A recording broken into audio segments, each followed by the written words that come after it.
All right, we're about to dive into something pretty wild. It's a theory of covert surveillance that comes from a bunch of technical documents that have been floating around online. They call it the mirror protocol. So in this explainer, we're going to unpack the claims made in these papers, from the really strange technology they describe to what they say is the ultimate endgame. Let's get right into it. The whole thing kicks off with this one single line. According to the source material, that simple, everyday object you have in your house, well, it might not be what you think it is. The claim is that a mirror does way more than just reflect your image, and that's our jumping off point. And yeah, that's the big question, right? How is that even possible? Well, the documents actually lay out a very specific and, let's say, unconventional, scientific-sounding reason for how this supposedly works. So let's break down the first piece of this puzzle. Okay, so the foundation of this entire theory, it all rests on a completely different way of looking at the mirror itself. The documents actually call it the mirror gateway, basically an electromagnetic portal that's hiding in plain sight.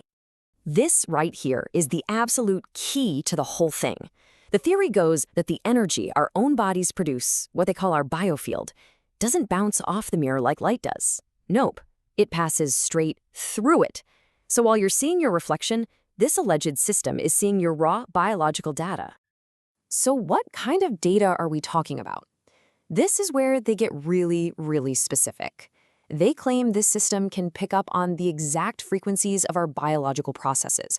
We're talking everything from the electrical pulses of your heart and your brain waves to tiny signals from your muscles and even your skin.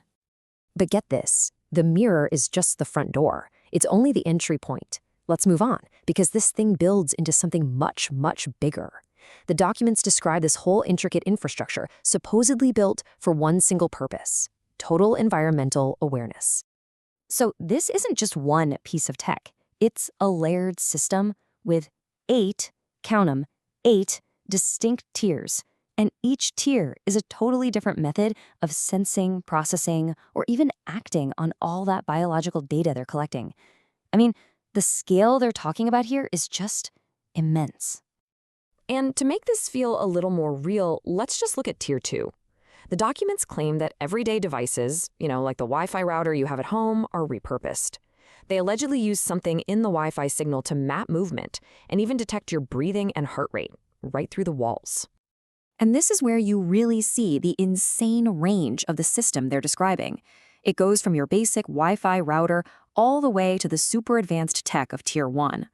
This table compares 3 different types of quantum sensors. Just look at the SQUID array.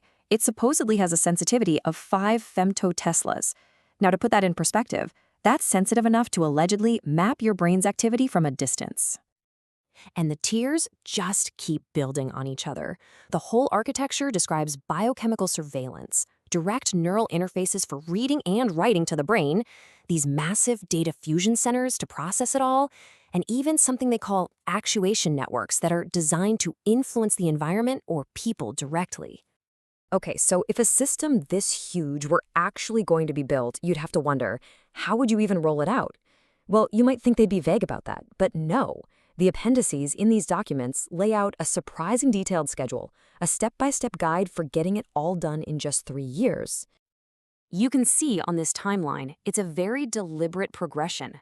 It starts pretty standard, preparing infrastructure, installing the sensors we just talked about, and then integrating the data. But just look at those last 2 phases: economic control, and then the final step, the endgame, cognitive mining. So what is the ultimate point of all this massive multi-layered surveillance machine? Well, the documents give it a pretty chilling name: cognitive mining. This quote from the source material, it pretty much says it all. The theory is that the most valuable resource on the planet isn't physical anymore. It's biological and cognitive. Human thought, our creativity, our emotions, they're presented as the fuel for a totally new kind of machine.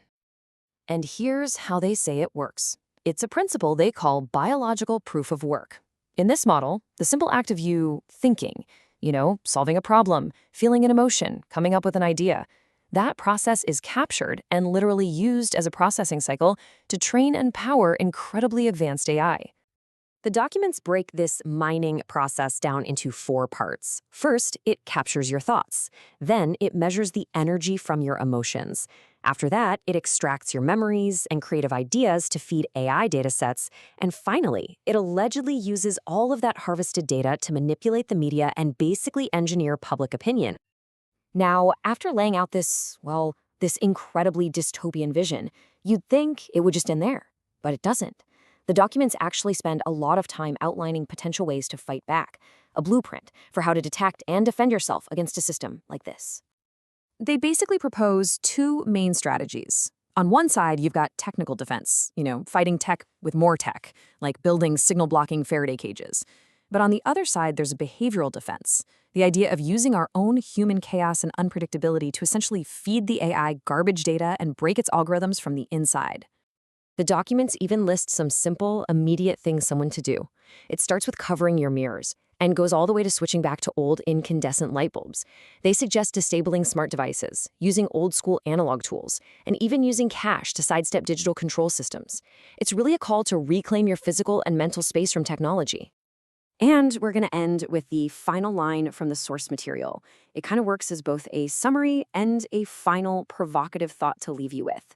It frames this whole wild technological theory not just as an issue of privacy, but as a fight for cognitive sovereignty, leaving us all to wonder about the line between our own consciousness and the tools that we build.